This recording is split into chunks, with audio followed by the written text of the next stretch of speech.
In your car, listen to Newswatch 16 on WKRZ AM 1340. Proud to serve northeastern and central Pennsylvania. This is WNEP 16, the news station.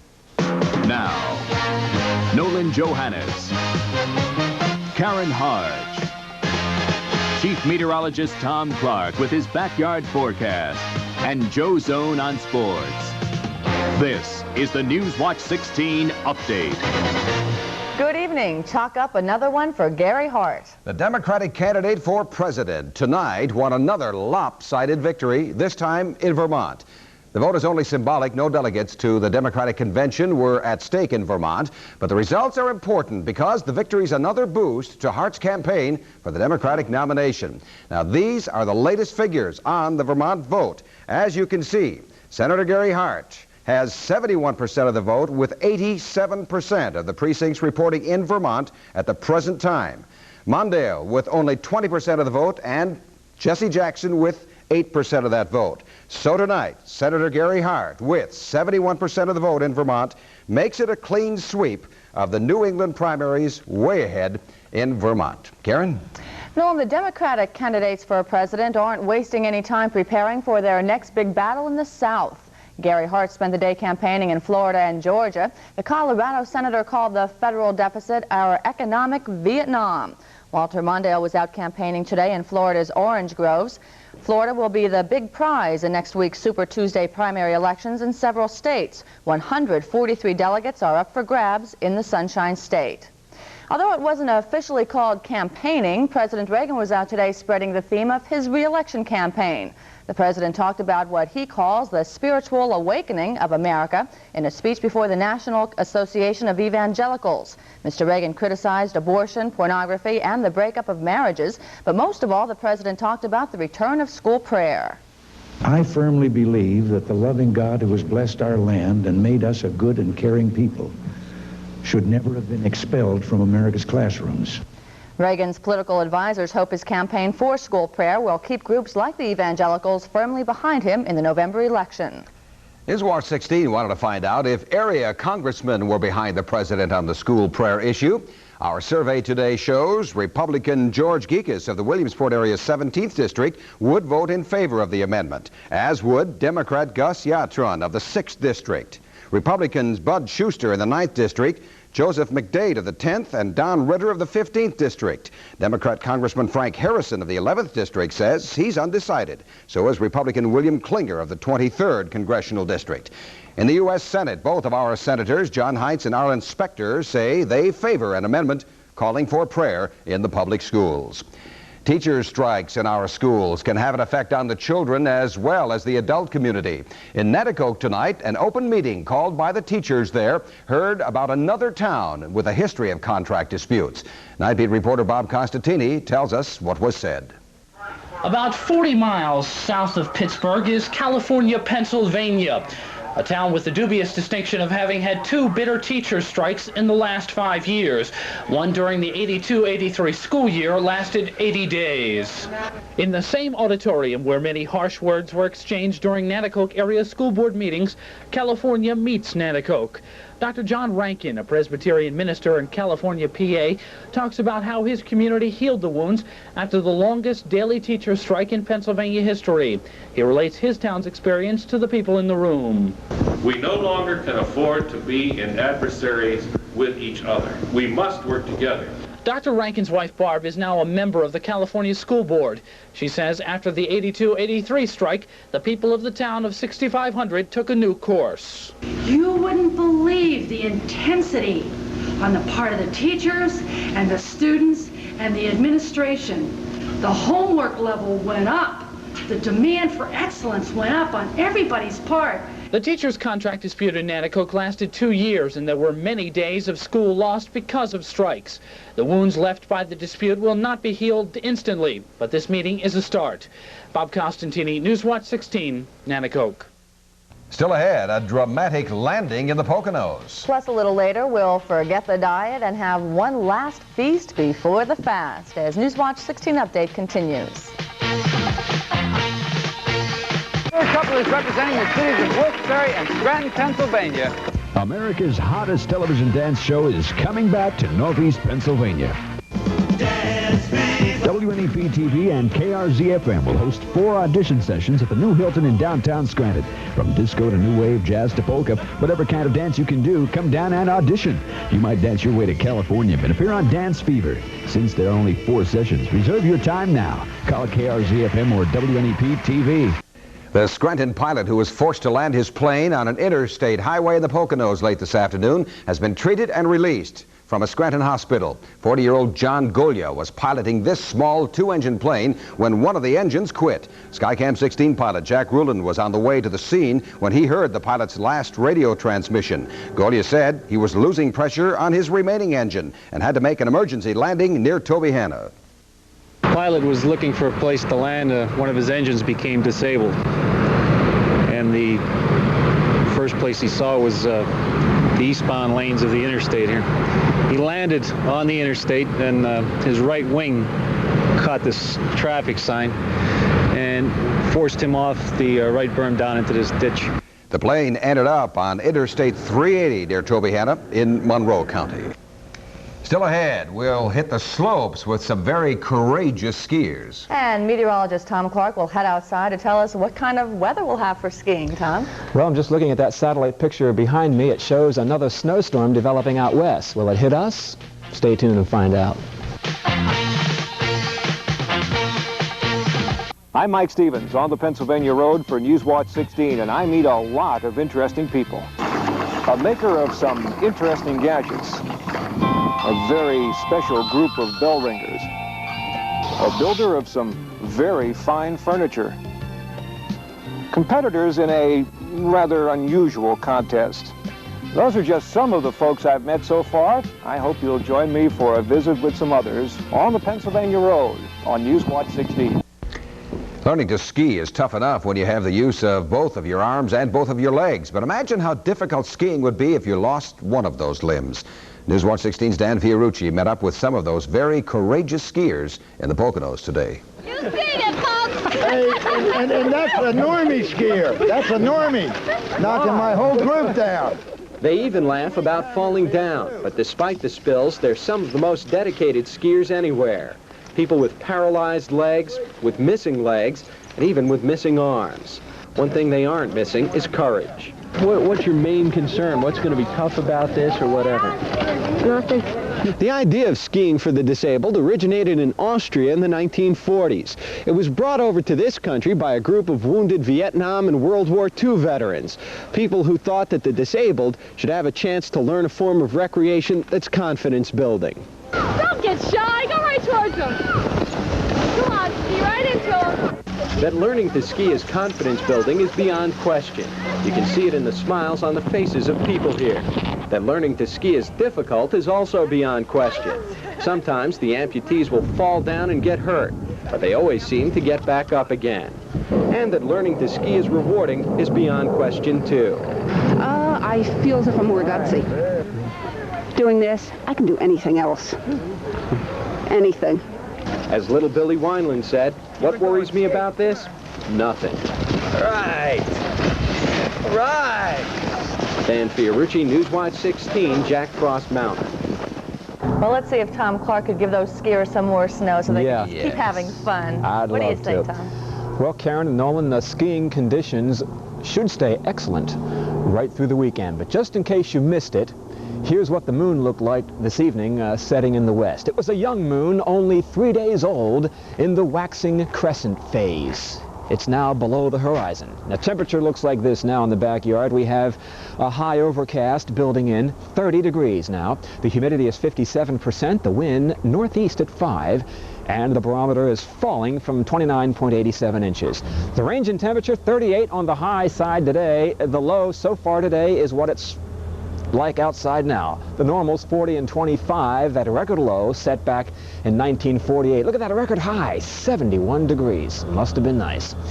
Now the view from the satellite, a lot of rain falling tonight from the Virginias down across the Carolinas, even some snow falling in the Allegheny Mountains of West Virginia. But our weather is not coming from that direction tonight. Instead, it's coming in from the west, where skies are clear to partly cloudy now, and we'll see some sunshine here tomorrow. Not a bad day coming up. But here's the storm system I'm concerned about now, dropping down out of Canada, crossing over eastern Montana, and that will spread some snow into Illinois by this time tomorrow.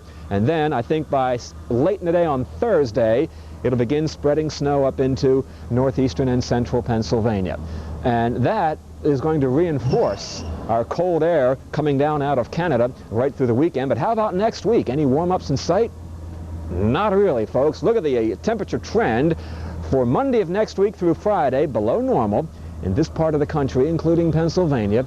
And this 6 to 10 day forecast has been quite accurate the past couple of months. And so I suspect no outbreaks of spring fever for the next 10 days, unfortunately. How about tomorrow morning's rush hour? A cloudy start, but the pavement will be dry.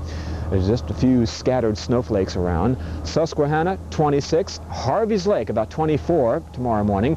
Bloomsburg, 27. Pottsville, 27. And out there in Lock Haven, Clinton County, also about 27 degrees for the low tonight. Now tomorrow, some sunshine peeking through the clouds. The clouds should dominate the sky tomorrow, though, and it'll be about 10 degrees colder than what it was today.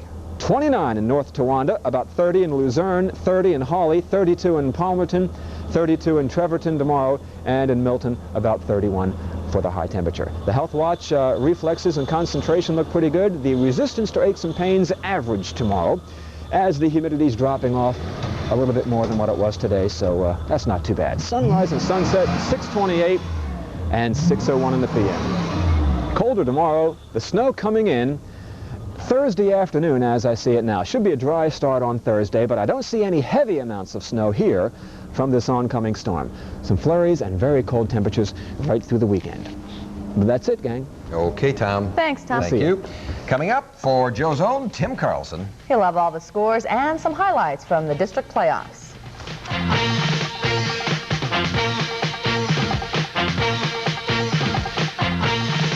You ought to get out this fall and tour a United Way member agency in your community.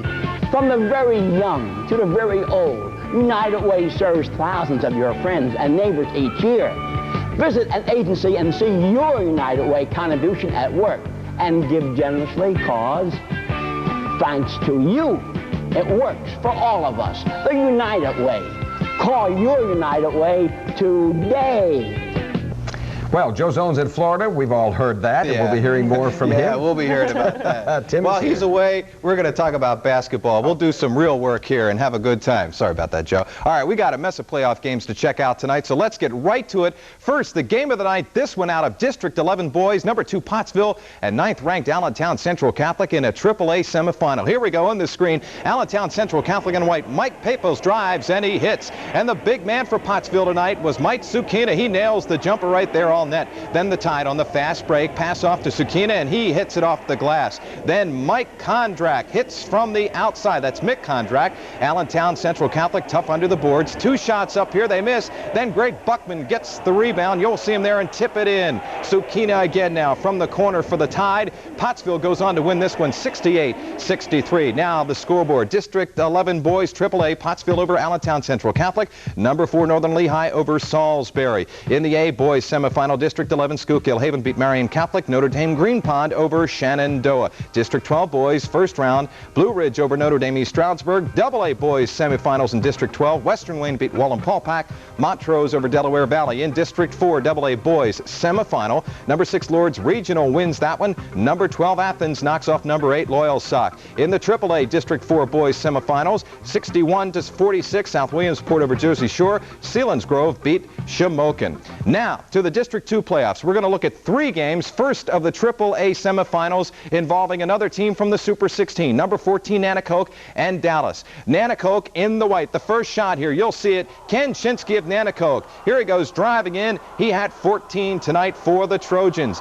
Then Number 11, Steve Wilson, comes the other way and lays it in for Dallas. Watch number 45 now, Ed Gorey. He had two of his top scoring 17 tonight. Then Shinsky again for the Trojans, hits the jumper from the outside.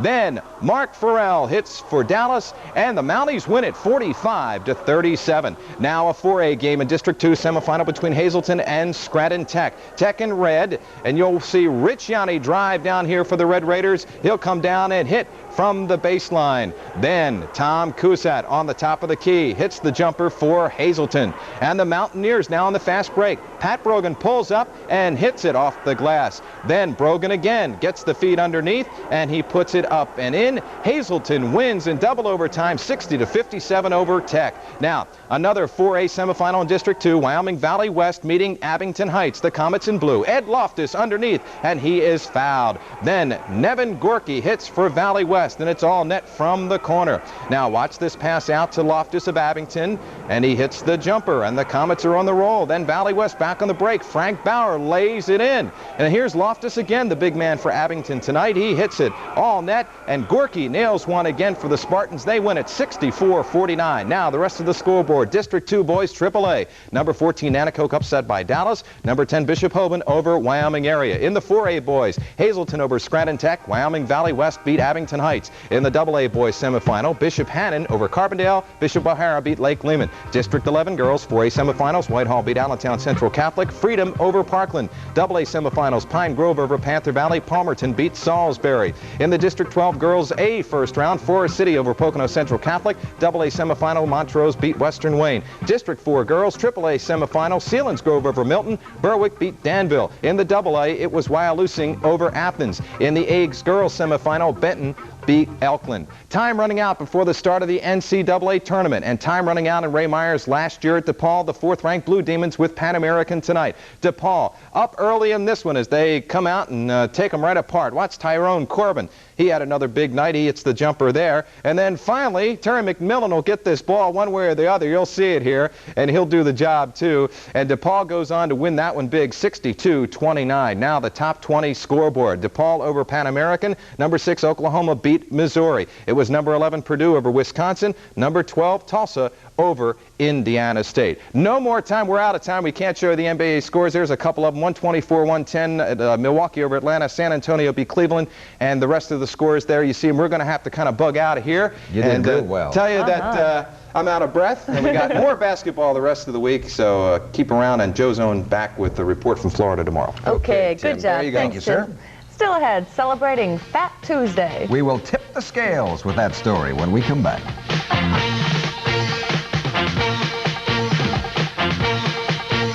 Finally tonight, a look at what some people are doing on this day before Lent begins. In New Orleans, the famous Mardi Gras got underway this morning. It's the traditional final fling before the Christian celebration of Lent starts tomorrow with Ash Wednesday.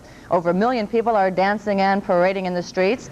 And in case you didn't know, Mardi Gras is French for Fat Tuesday.